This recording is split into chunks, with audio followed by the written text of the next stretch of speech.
Hey guys, welcome back to my YouTube channel. My name is Shubham. आप देख रहे हो हमसू फिनटेक। एचएसबीसी म्यूचुअल फंड ने अपना एक नया एनएफओ लॉन्च किया है जिसका नाम है एचएसबीसी फाइनेंशियल सर्विसेज फंड।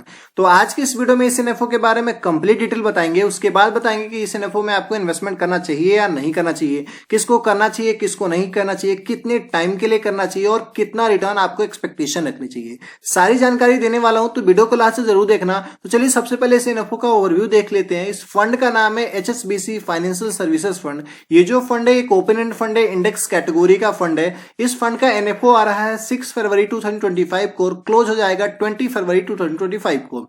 इस टाइम पीरियड के बीच में इस एचएसबीसी फाइनेंशियल सर्विसेज फंड में पैसे इन्वेस्टमेंट करते हो तो इस फंड का एक एनएवी आपको 10 रुपीज में मिल जाएगा। और इन्वेस्टमेंट करने के लिए मिनिमम आप 5000 रुपीज से इन्वेस्टमेंट स्टार्ट कर सकते हो। और ध्यान रखना कि एक साल के अंदर में ही अगर पैसे को विड्रॉ कर लोगे तो आपको 1% का एग्जिट लोड भी पे करना पड़ेगा। इस फंड के जो फंड मैनेजर है वो गौतम जी है और इस फंड का जो बेंचमार्क है BSc financial services total return index है। तो चलिए समझते हैं कि इस वाले फंड में अगर हम पैसे इन्वेस्टमेंट करते हो तो हमारा जो पैसा है कहां इन्वेस्टमेंट होगा, वहां से रिटर्न आ भी सकता है या नहीं भी आ सकता है। मैं आपको बता दूं, इस फंड के नाम से ही पता चलता है, जैसे कि फंड का नाम है एचएसबीसी, यानी कि एचएसबीसी का ये फंड है फाइनेंशियल सर्विसेज, यानी कि आपका जो पैसा है इन्वेस्टमेंट होने वाला है फाइनेंशियल सर्विसेज सेक्टर में।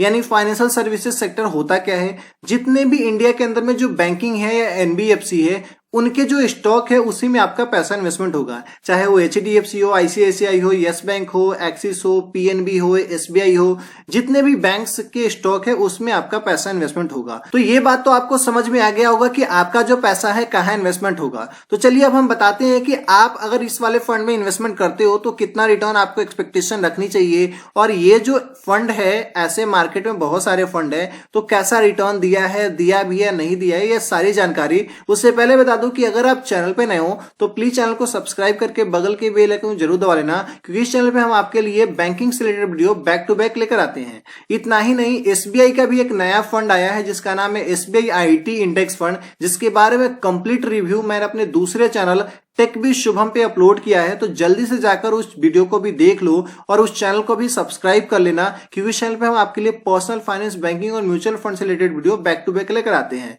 तो समझते हैं इस इंडेक्स को जिसका नाम है BSc financial services total return index, और देखते हैं ये जो इंडेक्स है पास्ट में कैसा परफॉर्म किया है।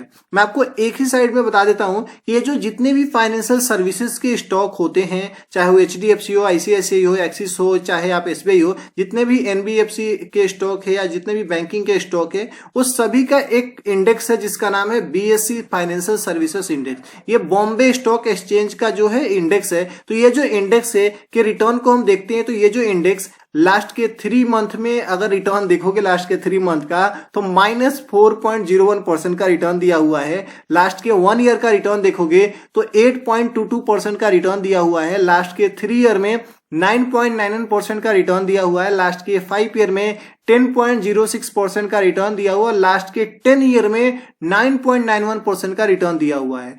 तो अगर आप रिटर्न को देखोगे तो आप पहली बात बोलोगे कि सर इस वाले फंड में तो हम इन्वेस्ट करेंगे ही नहीं। क्यों? क्योंकि इसके जो पास्ट परफॉर्मेंस है वो बहुत ही खराब है। तो मेरा क्या ओपिनियन है इस वाले फंड को लेकर कि आपको इन्वेस्टमेंट करना चाहिए या नहीं करना चाहिए, चलिए बताते हैं। मेरा ओपिनियन सिंपल सा है कि अगर आपको लगता है कि ये जो बैंकिंग सेक्टर है वो आगे चल के काफी ज्यादा ग्रोथ करेगा तो आप इन्वेस्टमेंट कर सकते हो। लेकिन मैं आपको बताऊं, बैंकिंग सेक्टर का ग्रोथ जो है, जो अभी चल रहा है, वो भी फ्यूचर में ही उतना ही रहने वाला है। क्योंकि बैंकिंग का जो स्ट्रक्चर है वो सेम ही रहने वाला है, कोई ज्यादा बड़ा चीज नहीं आने वाला है। तो रिटर्न अगर आप देखोगे तो रिटर्न आपका यही एवरेज रहने वाला है। कभी ज्यादा हो जाएगा, कभी कम हो जाएगा, कभी 12%, कभी 14% हो जाएगा, इससे ज्यादा नहीं मिलने वाला है। लेकिन मैं आपको बताऊं, मैं सजेस्ट नहीं करता किसी भी को भी कि किसी एक डेडिकेटेड सेक्टर वाले फंड में पैसे इन्वेस्टमेंट करो। आपको अगर करनी ही है तो ऐसे फंड में इन्वेस्टमेंट करो जो फंड हर एक सेक्टर में आपका पैसा इन्वेस्टमेंट होगा, जैसे कि फ्लेक्सी कैप हो गए, ब्लू चिप फंड हो गए, मिड कैप फंड में आप चाहे तो इन्वेस्टमेंट कर लो, जिसमें क्या है फाइनेंशियल सेक्टर के भी स्टॉक होते हैं, अदर सेक्टर के भी स्टॉक होते हैं। तो अगर फाइनेंशियल सेक्टर में भी बूम आएगा फ्यूचर में तो वहां से भी आपको रिटर्न मिलेगा। लेकिन अगर आप फुल्ली एक ही सेक्टर वाले फंड में पैसे इन्वेस्टमेंट करोगे तो अगर मे बी वो जो सेक्टर ही डाउन हुआ तो आपका पैसा भी तो डाउन होगा, आप चाह कर भी पैसे नहीं निकाल पाओगे। तो ये हमारा ओपिनियन है। बाकी कैसी लगी वीडियो कमेंट करके जरूर बताइएगा।